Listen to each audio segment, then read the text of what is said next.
Hello and welcome. This is Ancient Saiyan, bringing you tales from the Dragon Ball multiverse. Today we have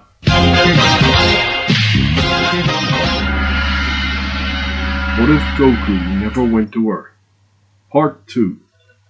Everyone arrives back at the Blazing Fire Mountain. Master Roshi and Ox King share a warm reunion as Gohan watches eagerly. Master Roshi then steps forward, preparing to extinguish the flame.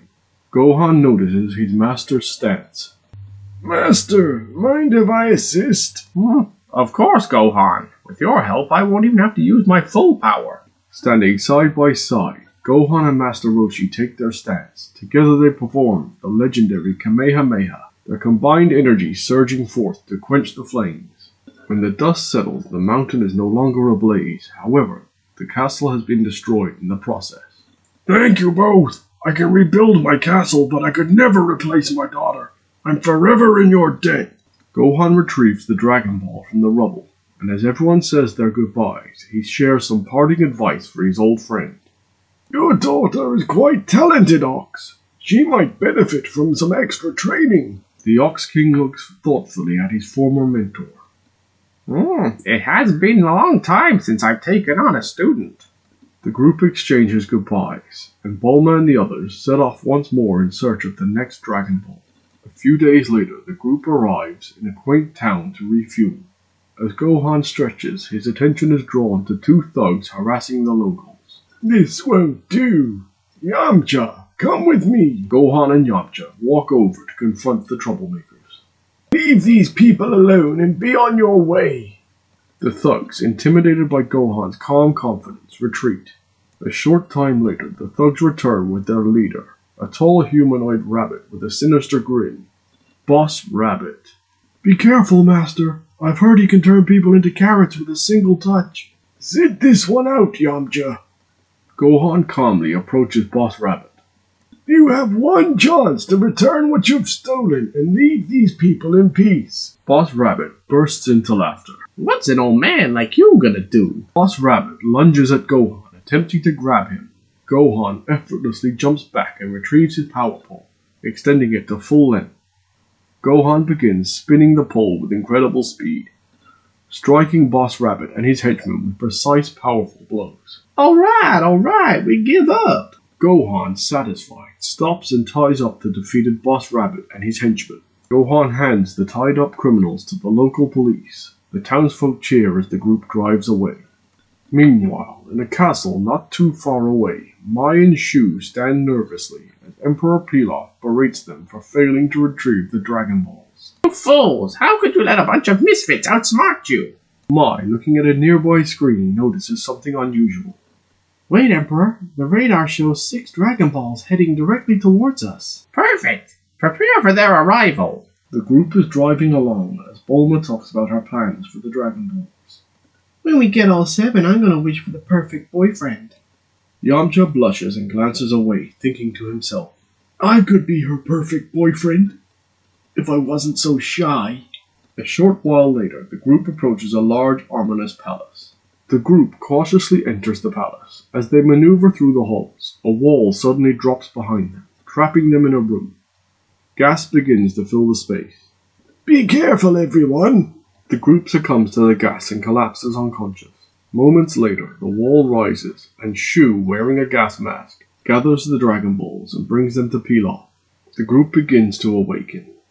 Through a small hole in the wall, they see Pilaf and his gang standing before the Dragon Balls. The sky suddenly turns black as Shenron emerges in a burst of light. We have to stop them. Gohan fires a Kamehameha, smashing the wall and allowing the group to escape. The team rushes toward Pilaf to stop him from making a wish. Gohan suddenly clutches his back. Oh, I wish I wasn't so old. Unbeknownst to him, Shenron hears his words. A simple matter. Gohan begins to glow, and in a flash of light, he transforms into a young man again. Shenron disappears, and the Dragon Balls scatter across the globe. Pilaf, Mai, and Shu stand stunned. This isn't over.